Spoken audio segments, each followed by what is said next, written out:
26-এর যে নির্বাচন আসছে, মানে পশ্চিমবঙ্গের বিধানসভা নির্বাচন, এরকম নির্বাচন এর আগে বঙ্গবাসী দেখেছে বলে তো মনে পড়ে না, কারোরই মনে পড়ে না। আমারও পড়ে না, বঙ্গবাসীর কারোরই মনে পড়ে না।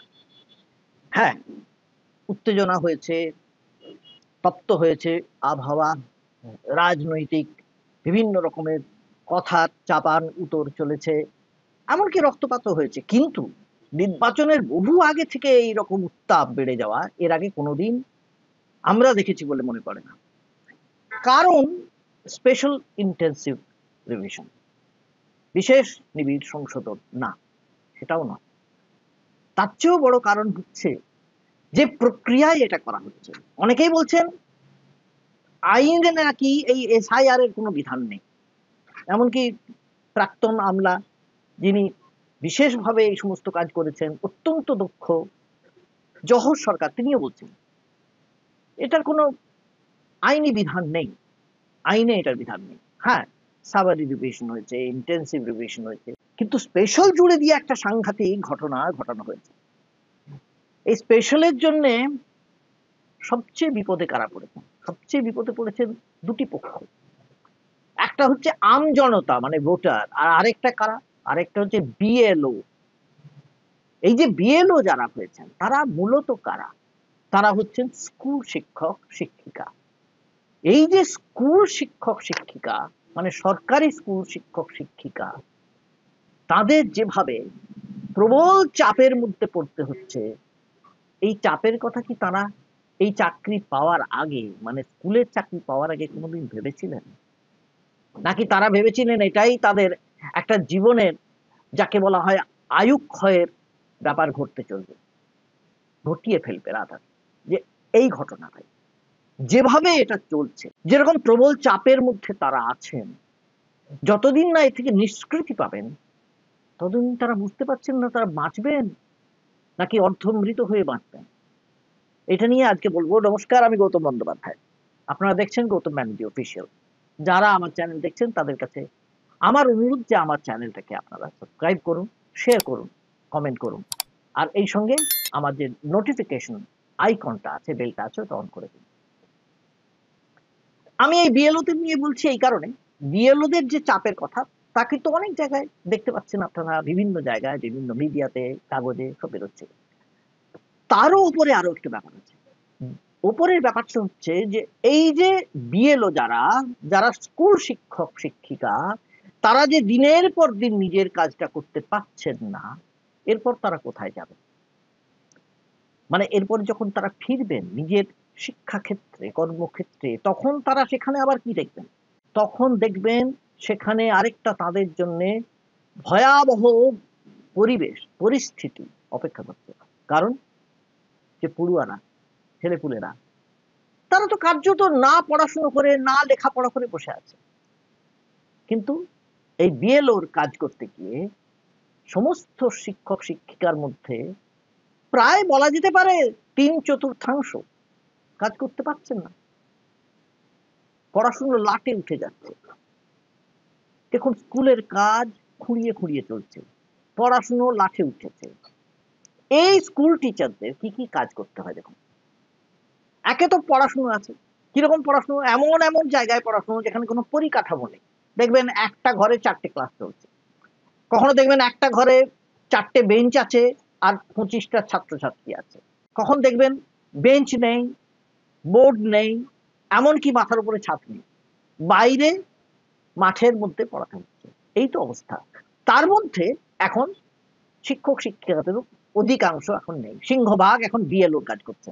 স্কুলে থাকাকালীন তাদের লেখাপড়া করাতে হয়, মিড ডে মিলের কাজকর্ম দেখতে হয়, শিক্ষক শিক্ষিকা হিসেব রাখতে হয়, কটা ডিম খরচা হলো, কত আলু খরচা হলো, কত চাল খরচা হলো, বিভিন্ন ভাবে রান্না ঠিক হলো কিনা, বাচ্চারা খাচ্ছে কিনা, আবার বাচ্চারা স্কুলে আসছে কিনা, এই সমস্ত দেখতে হয়। এর মাঝে আবার আছে কিরকম চাকরি নিয়োগ নিয়ে দুর্নীতি কাণ্ড।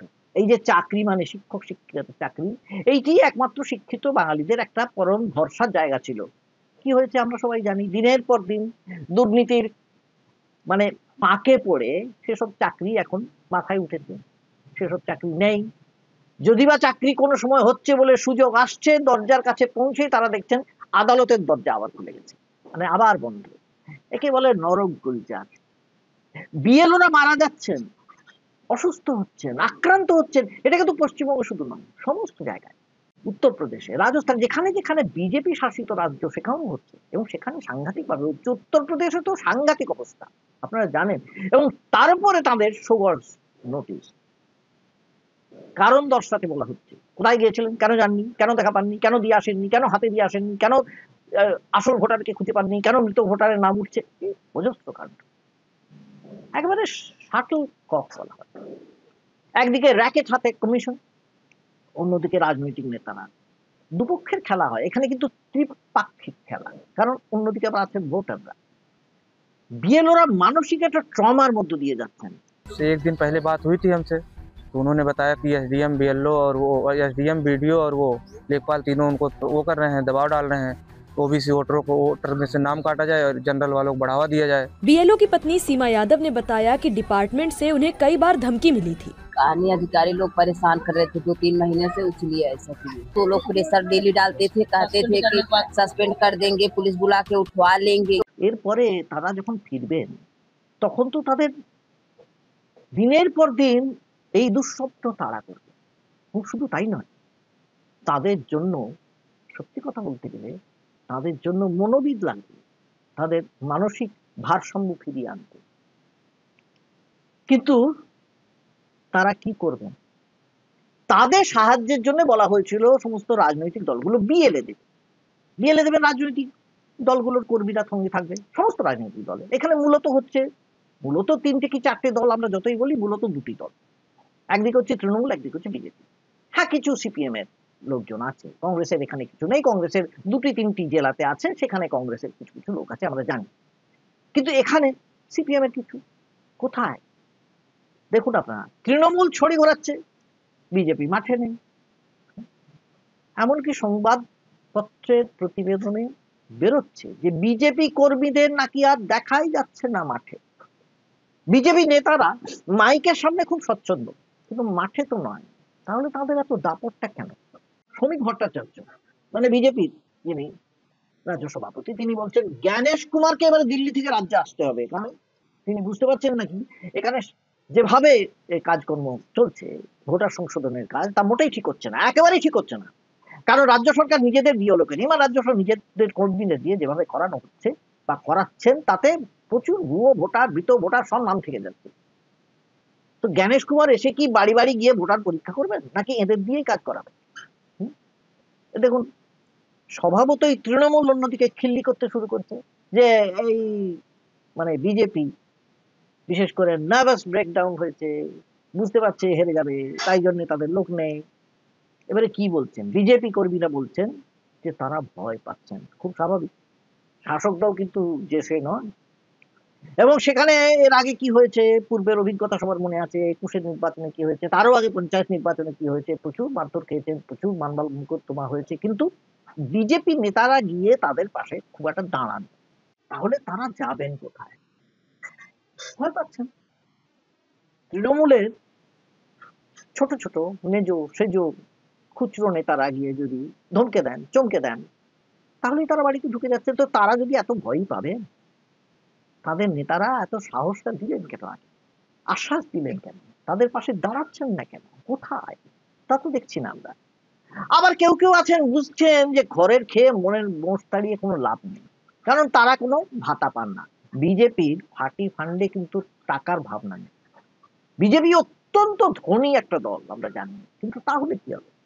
সে তো তাদের নিজেদের জন্য। এখানে কেন টাকা পাঠাচ্ছে না? এখানে এই যে বিএলএ যারা কাজ করছেন তাদের জন্য টাকা কেন দিচ্ছেন না তারা? তাদের তো দিতে পারতেন, দলীয় ফান্ড থেকে দিতে পারতেন। তাহলে কি তারা ধরে নিয়েছেন যে এই টাকা দিয়ে আর কোনো লাভ নেই? বিএলএ মানে রাজনৈতিক যারা আছেন, বিজেপির রাজনৈতিক কর্মী সমর্থক, তাদের দিয়ে কোনো লাভ হবে না, তার চেয়ে যা হচ্ছে হোক। আর তাদের কথা তো ওই জন্য, মানে এখানকার যে বিজেপি নেতারা, তাদের কথাতে ওই জন্য কোনো সমন্বয় থাকছে না। শুভেন্দু একটা কথা বলছেন, আবার শ্রমিক ভট্টাচার্য একরকম বলছেন, সুকান্ত মজুমদার একটা বলছেন।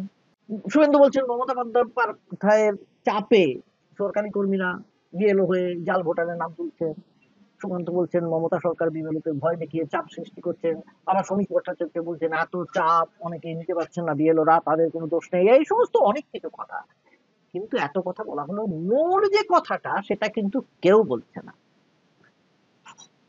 যে শিক্ষক শিক্ষিকারা ছাড়া যেখানে সরকারি কর্মকাণ্ড সামলানোই যাচ্ছে না, সেখানে সরকারি শিক্ষা খাতে ক্রমাগত টাকা কমছে কেন, কোনো পরিকাঠামো নেই কেন, সরকারিভাবে কেন্দ্র বা রাজ্য কেউই শিক্ষাক্ষেত্রে সম্প্রসারণের জন্য কোনো চেষ্টা করছেন না কেন, বেসরকারি শিক্ষাক্ষেত্র ক্রমাগত সম্প্রসারিত হচ্ছে আর সরকারি শিক্ষাক্ষেত্র সংকুচিত হচ্ছে, তার বিরুদ্ধে তৃণমূল বা বিজেপি চুপ।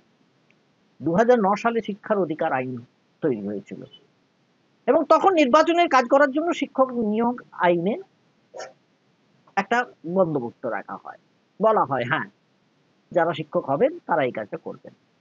কিন্তু এখন কি হচ্ছে, এখন এই যে শিক্ষক শিক্ষিকারা তারা কি শুধু নির্বাচনের কাজ করছেন না, এখন তাদের দরজায় দরজায় ঘুরে ভোটার খুঁজতে হচ্ছে, ডেটা অপারেটরের কাজ করতে হচ্ছে। দেখুন এছাড়া কিন্তু তাদের অনেক অন্য কাজ করতে হয়, অনেক সময় এলাকায় শিশুদের তথ্য সংগ্রহ করতে হয়, তাদের কেন বাচ্চারা স্কুলে যাচ্ছে না সেটাও দেখতে হয়, অনেক সময় পারলে আবার ভুলিয়ে ভালিয়ে শিশুদের স্কুলে আনতে হয়। এই এত কাজ করার পরে এই শিক্ষক শিক্ষিকারা পড়ুয়াদের কাছে কোন মুখে গিয়ে বলবেন আমি তোমাদের পড়াতে এসেছি? তারপরে নিয়োগ যখন হবে না, মানে আরো শিক্ষক শিক্ষিকা কমবে, তখন আমাদের রাজ্যের শিক্ষা ব্যবস্থা, সরকারি শিক্ষা ব্যবস্থাকে কি বলতে হবে, রাম নাম সত্য হ্যায়, অবস্থা তো সেখানেই দাঁড়াচ্ছে। এটা হচ্ছে আরো বড় ইস্যু, এটা কিন্তু আগামী দিনের সবচেয়ে বড় একটা সমস্যা এই রাজ্যের হবে। এটা আপনারা সবাই ভাবুন, আপনারা ভাবুন যে কোন জায়গায় আমরা পৌঁছচ্ছি, কি জায়গায়, এর থেকে বেরোনোর কি পথ, সেও আপনাদের ভাবতে হবে। আজ এই পর্যন্তই, আবার আপনাদের সঙ্গে দেখা হবে পরের এপিসোডে। সকলে ভালো থাকবেন, নমস্কার।